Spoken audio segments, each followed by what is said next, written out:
ত্রিপুরা রাজ্যের 4 পড়ুয়া এবছর ভারত সরকারের বীর গাথা পুরস্কারে ভূষিত হয়েছে। এরা হলো শ্রীকৃষ্ণ মিশন স্কুলের ছাত্র রিতম রায়, খুমলং একলব্য মডেল রেসিডেন্সিয়াল স্কুলের ছাত্র সাগর দেববর্মা, বিবেকনগর আমতলী রামকৃষ্ণ মিশন বিদ্যালয়ের ছাত্র মেঘরাজ দেবরয় এবং তেলিয়ামুড়া দ্বাদশ শ্রেণী বিদ্যালয়ের সপ্তম শ্রেণীর ছাত্রী ইশিকা শীল। এই 4 জনের মধ্যে 2 জন প্রবন্ধ, একজন ছবি আঁকা এবং একজন কবিতায় বীর গাথা পুরস্কারে সম্মানিত হয়েছেন।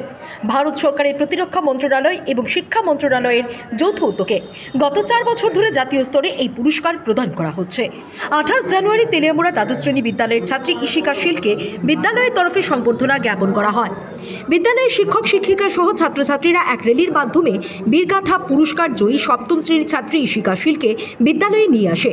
পরে বিদ্যালয়ের হল গৃহে স্কুলের ছাত্রছাত্রী সহ শিক্ষক শিক্ষিকাদের উপস্থিতিতে আনন্দ ঘন অনুষ্ঠানের মধ্য দিয়ে সংবর্ধনা প্রদান করা হয়। সংবর্ধনা অনুষ্ঠানে উপস্থিত ছিলেন বিদ্যালয়ের ভারপ্রাপ্ত প্রধান শিক্ষক জীবন কুমার ঘোষ এবং প্রাক্তন প্রধান শিক্ষক প্রণয় দেববর্মা সহ বিদ্যালয়ের অন্যান্য শিক্ষক শিক্ষিকা সহ ছাত্রছাত্রীরা।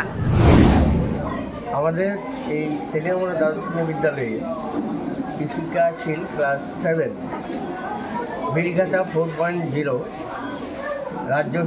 রাজ্য স্তর থেকে জাতীয় স্তরে যখন ওর কবিতা পৌঁছায় সেটা সিলেক্টেড হয়েছে, তাই জাতীয় স্তরে পুরস্কৃত হয়েছে। আজ আমরা ইশিকাকে নিয়ে এখানে একটা ক্ষুদ্র অনাড়ম্বর সংবর্ধনা অনুষ্ঠান করেছি ইশিকার সফলতার জন্য, এবং তেলিয়ামুড়া দ্বাদশ শ্রেণী বিদ্যালয়ের অন্যান্য ছাত্রছাত্রীরা এই ইশিকাকে দেখে অনুপ্রাণিত হবে এই আশা রেখে, এবং আমরা অত্যন্ত গর্বিত ইশিকার এই সফলতার জন্য। বিদ্যালয়ের সকল ছাত্রছাত্রী শিক্ষক শিক্ষিকারা অক্লান্ত পরিশ্রম করেছে এবং ইশিকার জন্য সবাই সর্বতভাবে অভিনন্দন জ্ঞাপন করে।